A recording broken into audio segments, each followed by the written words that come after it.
confused. My name is Frank Cho, and you're listening to Something Super Podcast. All right, guys, welcome back to another episode of Something Super Podcast. I'm Steve. I'm Mark. And guys, this week we are going to be covering Moon Knight. So we are halfway through. This is episodes 1, 2, and 3 of 6.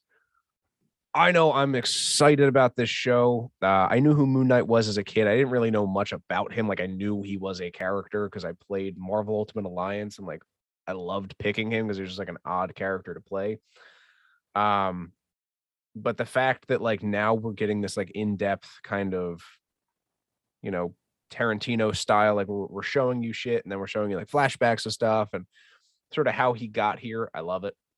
I absolutely love it. I also love the fact that this is very like reminiscent of Split. And I think there was something else someone mentioned of another fucking show that it reminds them of, but like he's fucking crazy. Oh, Venom. I guess Venom would be a decent because he's got the voices in his head, but like holy shit, dude, it's a great show. I really like, again, I said this before we even started recording. I have one gripe with it, and it is such a fucking personal thing that it doesn't even take away from the show. It's just like I'm stupid about it. But Mark, let's hear what you have to think, or what you have to say, I guess. What are your thoughts on Moon Knight? I mean, so far, we'll see what the next 3 episodes have. I feel like it's building to something possibly pretty big that like in the MCU, just with the way episode 3 ended. But Yes. For me, like I was a psychology major for a little bit, and it's just fascinating to me to see this the way that they're portraying dissociative personality disorder in this.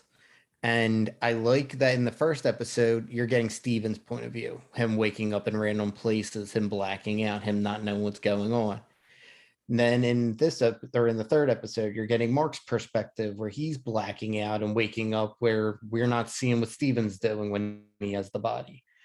And now we have this new entity, possibly Jake, who's ask questions later. Like he's 100% a shoot first character, and like Mark's slowly starting to curb to appease Steven and work with Steven. You're starting to see them to finally start to work together and kind of almost be on the same page with things. And now you just have this new entity. It's just like, now I'm gonna fuck all that up. And I like that, and I really like a couple of the things I think they might be alluding to. Like I forget it. What's his wife's name?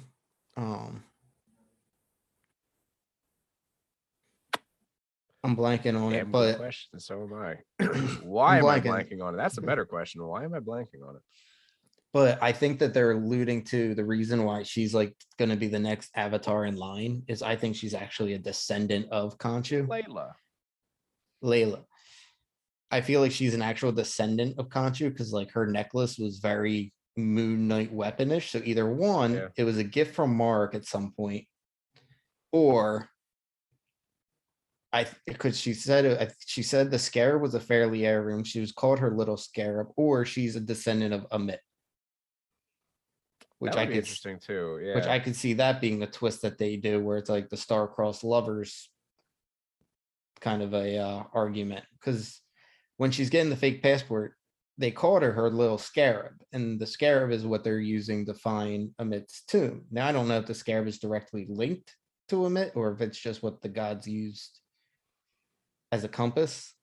That I'm not 100% sure of. I would assume it was probably some kind of artifact that Amit wore or had, or something of her personal belonging that would lead you back, obviously, to wherever she's buried. But just it's very Indiana Jones feeling. Yeah. I get that. And then, like, if you ever played like Assassin's Creed Origins, like I get that kind of vibe. Obviously, it was in Egypt as well. So, like, it's fucking crazy. And I love the fact, now I don't know, I'm sure you probably noticed this as well, but like 99% of the fucking environments they're in has something reflective, which is super important, obviously, because that's how they talk to each other. Like when you went inside of the storage unit, like all of the walls were a fucking mirror essentially. But they were kind of fogged out, so he couldn't see. So he did that purposely so he couldn't see Steven.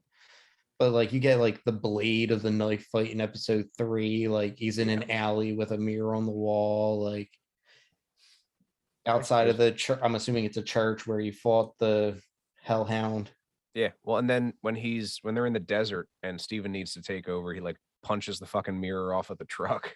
The rear view mirror or Yeah, the like- side view mirror. But that, so far in this show, we have, obviously Steven's the only one that we're aware of currently, and Mark are the only ones that can see the dogs, the things that are like being summoned by Ethan Hawke's character. Because when they watch the tapes, you just see him running through the museum that he works Right. at, and then like there's nothing chasing him. And I love the fact that every time he leaves, the security guard's like, "See you, Scott." It's like, Steven. No, it's Steven. And that's where I thought at first that like maybe they changed the name of the third personality, because I do think there are three. Oh, absolutely. There's got to be more than two. Because even like when he was in the bathroom in the first episode, and it kind of echoes down, or not the bathroom, sorry, when he's walking through the exhibit and you see his reflection in the glass and he walks on, there's two personality, like there's two reflections that stay back. One kind of follows him, and the other one just stays like looking. And that's where I'm thinking maybe maybe that's the third personality that they're alluding to. But yeah, I think I really do love like Arthur Harrow. Like he seems like he can do a lot. Ethan Hawke can do so much with so little. Yeah, and he's a great actor. Like, let's call it what it is. He's awesome.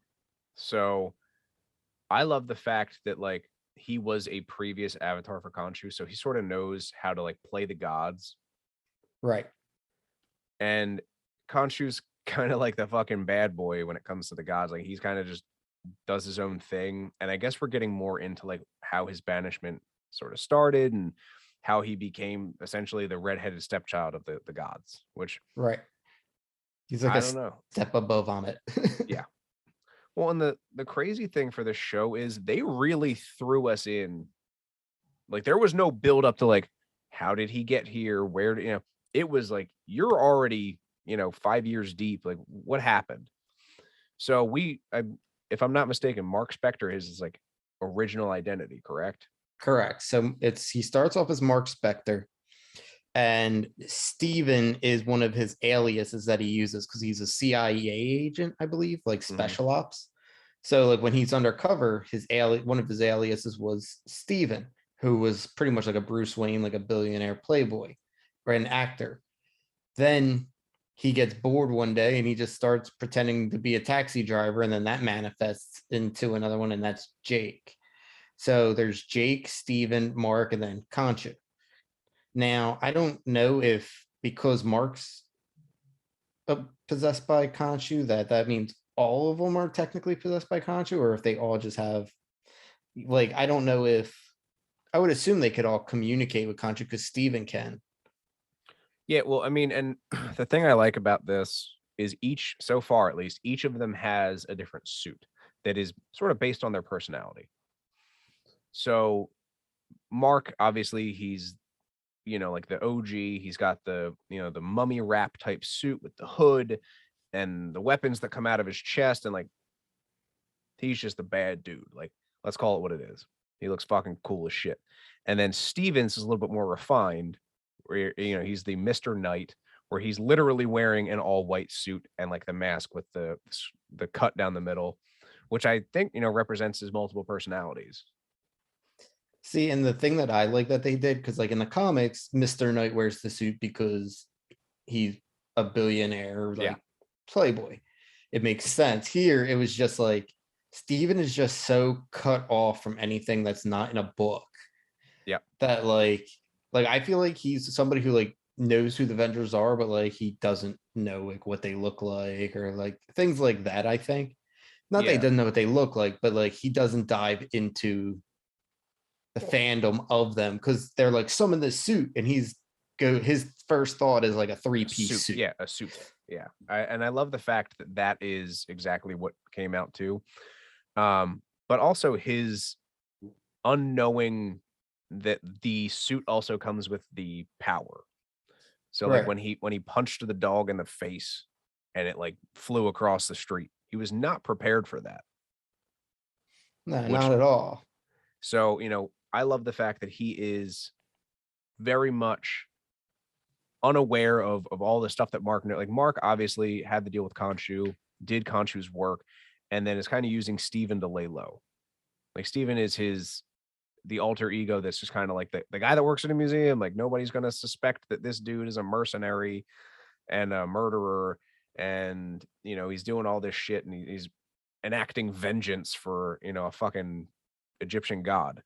So I think that's a super cool like plot twist to it. I'm curious to see how they tie Jake in because we're already again halfway through the season. And I'm sure this isn't going to be a one trick pony like WandaVision was. This is going to be a multiple season show.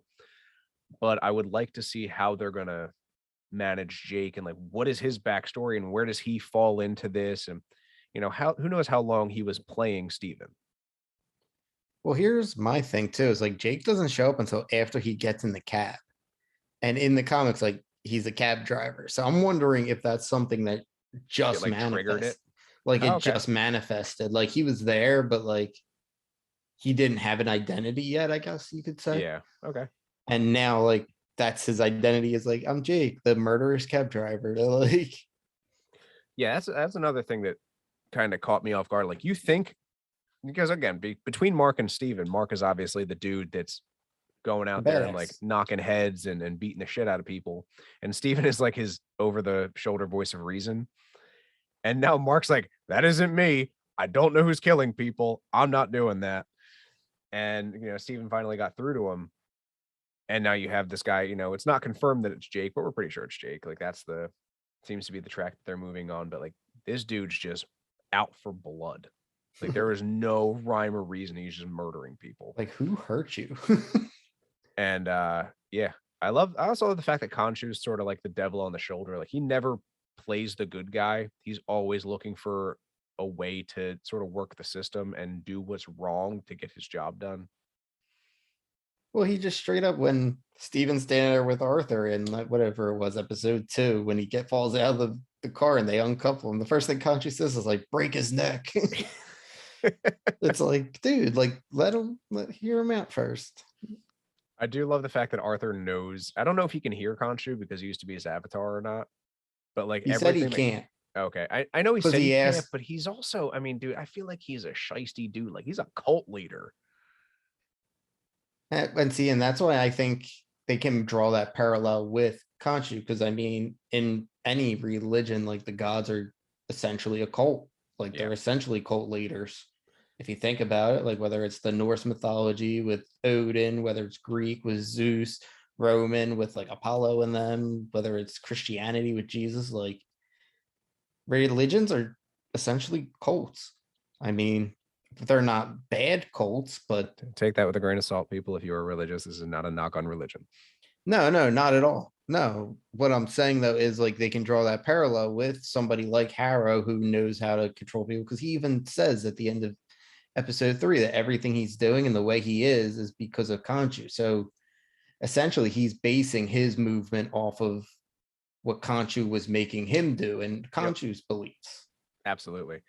And I like to see that now that Harrow has a new, which is a confusing concept in and of itself. Like you were an avatar for another god, and like out of the billions of people on the earth, they picked you again. Like he must have made a deal with this god to like get back at Khonshu, because he was probably the only person standing in the way of getting to the tomb of Ammit. Like that had to be the fucking deal. I don't know. And also, Khonshu told Steven when they were doing like the time turning thing, like turn the stars back. He's like, tell Mark to get me out. Yeah, you knew you were like- going to jail. You knew you were fucking up, and you did it anyway. And I can appreciate that. But are you fucking serious? Well, they told him that during the trial, because to even get the trial, he makes a lunar eclipse. Yeah. And And they were like, they're like, literally, like, that's going to give away that there's higher powers here. Like, if you do anything like that again, like, you're going to be, fully banished. And sure enough, because that's the other thing, too. Do you think, I see a lot of theories that they turn back time and that's how we're going to get all these characters back. Do you Mhm. think they actually turned back time, or do you think he just rearranged the stars to the point, like I think only like the formation of the stars. Yeah, went no, back. he didn't like turn back actual time. He just turned back Right. like the stars in the sky. Because if you looked like obviously as time moves on, like the celestial gases and stuff like that expand and they go out into the universe. So like you watch like it get brighter and brighter and brighter. And then when they were looking up into the sky, it was like that red tint and like a purple tint to it. And I think that's because there's like the original celestial gases that were made when the gods were, or founded, or or they were born, or however I don't know anything about the Egyptian gods like that, but whatever. Right. And that's where I'm wondering if we're going to start getting more different mythologies, because we already have Norse, we have Thor, obviously. Now we're getting into like the Egyptian. I mean, you're trained, man. Christianity. You have Mephisto. Mephisto. So Ride I that train till the mean, wheels fall off, baby. and I mean, it wouldn't be out of the realm now to introduce Satan. Like you have Osiris, you have Khonshu, you have I mean, Thor, Odin. isn't there like god of the underworld Anubis? It's the god of death. There's two of them. One is the god of the underworld. The other one is the god of death. I think Anubis is just he's like the Grim Reaper, essentially. And then you have, I want to say Osiris is the god of like the underworld itself. Yeah, he's the god of the underworld. Correct. Okay, so I guess they like tag team, Osiris and Anubis.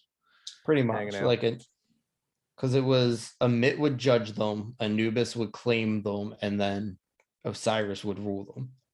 I'm cool with that. Yeah, I need to do more like research on Greek mythology, but Greek or yeah, not Egyptian. Greek. Jesus Christ, Egyptian, whatever. I know all the Greek mythology shit. Let's do an episode on that.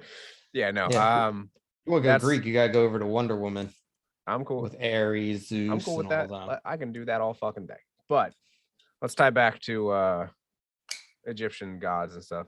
Like so far in this show, and we spoke about this prior to recording. My only gripe with the show is that Khonshu is like super CGI, which is a personal thing. Like it does not detract from the show. It does not add to the show. It does not make the show anything other than great. It is just like he's just heavily CGI, and it's not even bad. It's not like it's bad CGI. It's just like very obvious CGI because it's everything that they're doing. Like I think they're filming everything very real world. Right. So it's super obvious, but I don't care. I'm gonna be honest with you. I don't give a shit. Like I'm giving this a fucking like 9.8 out of 10 so far. Like it is fucking good. Yeah, like, and the thing that I like too is like their character development is so good Oh. with literally what, 4 characters technically. And I mean, Like I'm counting Mark and Steven as the same person. okay, I was So gonna say, like, I was gonna say there's technically more characters, but they're the same well, person. I'm saying main Yeah. through the main story, it's Khonshu, Mark, Steven, Layla, and Harrow right now. That's it. 5 characters. Mm-hmm. And the development that you're getting on each of them, like you're seeing more in the Layla now, where she was getting fake passports made. Like you're seeing more in the her. You found out that like she was an art thief that was basically like the Robin, or like a Robin Hood figure. Like she's stealing art from thieves and giving it back to where it belongs. Yeah. Like with keeping the occasional, artifact here or there. You have, Mark, who initially like wouldn't listen to Steven at all, and now he's kind of, like holding back a little bit to appease Steven and like let Steven kind of get on board. Like, look, this is what we need to do. You have Steven who's branching out, where like you said, like he actually got into a fist fight. Like episode 1, Steven was not fighting anybody over anything. Like Harrow, he's a very strong, firm believer. Like in at the opening scene, you see him putting the glass in his shoes, and like every step he takes, like even in the sand, like he's still walking on the glass. Like he is a firm believer of like his crusade, and that's what you need in a villain. I actually read that Ethan Hawke decided on that opening scene on his own. Like that was his call. That's powerful. It is, and it's to say that like through my pain, I'm going to show you the way. And like he again attributed to like the cult leaders of the past essentially doing what was necessary to get the point across. And like It's huge, man. I mean, like you look, like you said, take any religion and any leader of that religion, like Jesus Christ, nailed to a cross. Like there is pain and there is, you know, sacrifice to being the leader of that, and that's what he's trying to be. That's what Ethan Hawke's character is. He's trying to be the leader of that religion. And he has his followers, man. I mean, you look at that, it's deep. Like those people are deep in it. Yeah, and like, like I said, I have my theory about Layla, and I think she's a descendant of one of the gods, either Amit or Khonshu. And I think that's why she's fit to be an avatar. I think she's going to play a big role later on, because like you said, I don't think Harrow is now. Anything I've ever watched, like even in like Supernatural, like Sam was the so where I'm looking for avatar, like he was the avatar for Satan, and Dean was the one for Michael, like the archangel. And like, and they even say like nobody else can do it. Like you, like there's nobody else, like your body was specially crafted to contain this power and this spirit. And I don't know if Marvel's going that same way to where like there's only, because obviously Khonshu jumped from Harrow to Mark, so obviously more than one person's compatible. But I don't see why Harrow would be. Like, I think it's kind of like a Shang-Chi where like it was using the villain to free itself. And then once it's free, like you're on your own. Yeah. I also think, again, according to like your, we'll call it a fan theory, that Layla is related to Khonshu or Amit. I think she has a closer relationship with Amit, strictly because Khonshu is like hounding Mark to take over her body. He's like, she's the next avatar, and I think he's trying to stop her from like pairing up with someone that she potentially has like a lineage from, because that would be like unstoppable. Exactly. So, and she's obviously a badass herself. So like, maybe that's another reason he wants to take over her. Like, and I could just be out of spite, honestly. That's just true to spite too. Mark. Yeah, like fuck you. I'm gonna take her body and she's gonna do my work for me since you're a bitch. Like, and it's so interesting. And another thing I wanted to touch on, one of the big things I loved about this series so far, and it was just episode 1. First of all, like the opening for it was awesome. I love the fact that he knows he sleepwalks, or at least that's what he thinks he does at night. So he's like got himself tied to the bed. He's got the sand. He's got the, the whole 9, like all the locks on the door and shit, like the tape on the door. Got it. Love it. But the coolest scenes for me was when they did like the switch between him and Mark, and he would wake up and have no idea what was going on. Like that was shot so well. It made you feel like you genuinely were like, oh shit, like what, was there 5 minutes between then and now? Has it been an hour? Has it been a week? And they eventually do get you down to the point where like he finds out that the goldfish now has 2 fins, and it's been a couple days and he missed his date. And like there was just like the whole thing, like you're watching this dude's life essentially fall apart, and he doesn't understand why. And you're trying to follow, and there's like a lot going on, and it's, I'm not gonna lie, it was a little confusing, but I loved it because it really, like, it got you thinking throughout the entire first episode, and that had me hooked. Right. And like you said, like at first it was confusing, but like now that we understand what's going on, like you can go back and reflect on it, and it's like, oh shit, like they did it so well. And just the like, I personally think he created Steven to be everything that Layla wanted him to really be. Oh yeah, because absolutely. like he says, like the flat she found him in was 20 minutes away from where they live together. Like he has the British accent like she does. Like he knows all about like the Egyptian stuff. Like he's a book nerd, like pretty much like she is, to be honest. Like, and like there's even a line where they're driving through the desert and she's like, I thought I knew you. He's like, yeah, you thought you did, and you don't. And right there, it's like he's still trying to accept who he is and what he did, him being Mark. But like you can clearly see that there's an attraction to Steven. Mm-hmm. And I mean, I guess I don't know if you would consider him a completely different person. Like it's still the same person. Yeah, I mean, so he essentially built, like you said, he built that persona around someone that she would, I mean, it's essentially her, because she's reading the poem in French. Right. And he's like, "Oh, that's like my favorite poet, and it's one of my favorite poems." And she's like, "No, like that's my favorite."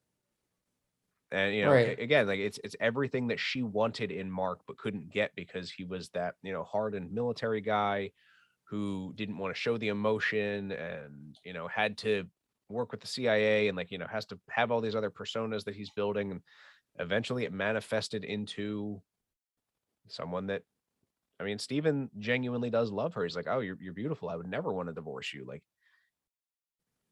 so there is still some, love that exists in there because at the end of the day, it is all still Mark.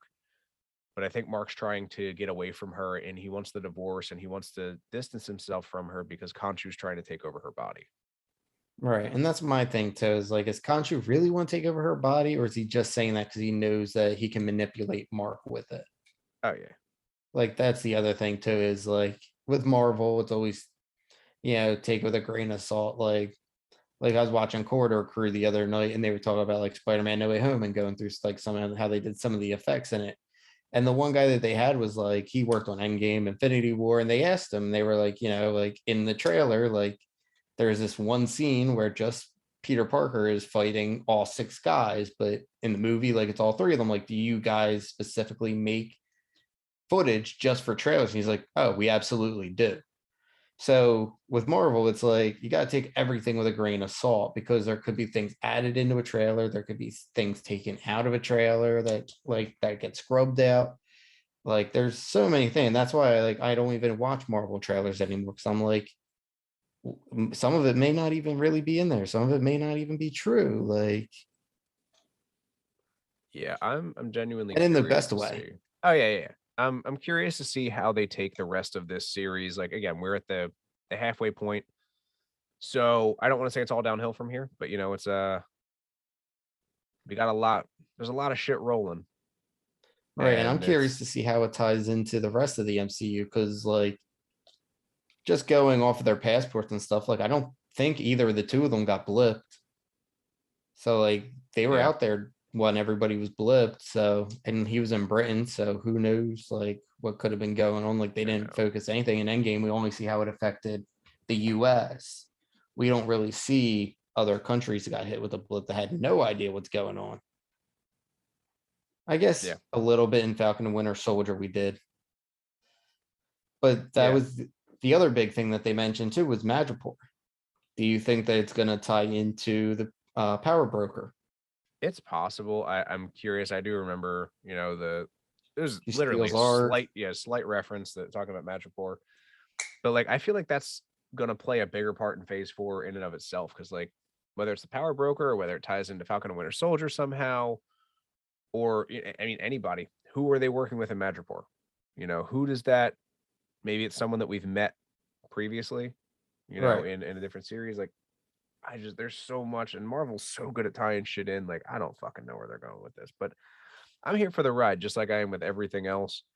I will continue spending all of my money on Marvel. Uh, and yeah, that's what I'm gonna keep doing. We already got our tickets for Doctor Strange. Like we got them the day they came out. Like we're ready. We're ready. I can't Yeah. wait to cover that whole fucking thing. I've heard it's gonna be bigger than No Way Home and Endgame combined. So like that's just got my hopes up. I stopped watching trailers. Yeah. I don't want And to see shit. congratulations to Koozie World for winning the giveaway, the 2 tickets. Yes, absolutely. Super excited to give those away. Guys, we're going to hopefully be doing some more giveaways here soon. For those of you that responded to our Instagram post, thank you so much. We will absolutely be doing more giveaways here in the future. And we'd like to hear what you guys would like to get from us. So if you got an idea, please shoot it up on the next post. We'll get some ideas flowing and get more engaged with you. So, I mean, that's really all I've got as far as Moon Knight goes. Again, we have 3 more episodes Mark and I are going to cover.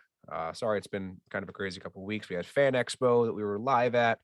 Obviously, this is a holiday weekend that just passed up. So, like, a lot of stuff going on, a lot of big things making the moves. So, Mark, you got anything else for us? No, I'm just excited to see what they do in these next 3 episodes. I feel like right now we're at about 80 miles an hour, and then we're gonna go to 100, and then 120, and then Oh yeah, we're flying. We're moving. That's big. So yeah. Last but not least, guys, check us out on all of our social medias at Something Super Podcast on Instagram and Facebook, at SS Podcast 52 on Twitter. You're on all of your major streaming platforms. Guys, give us a listen, share us with your friends. Let us know if you saw us at Fan Expo, and engage with us. We would love to meet with you guys at future cons. And last but not least, I'm Steve, Mark. and we'll catch you guys next week.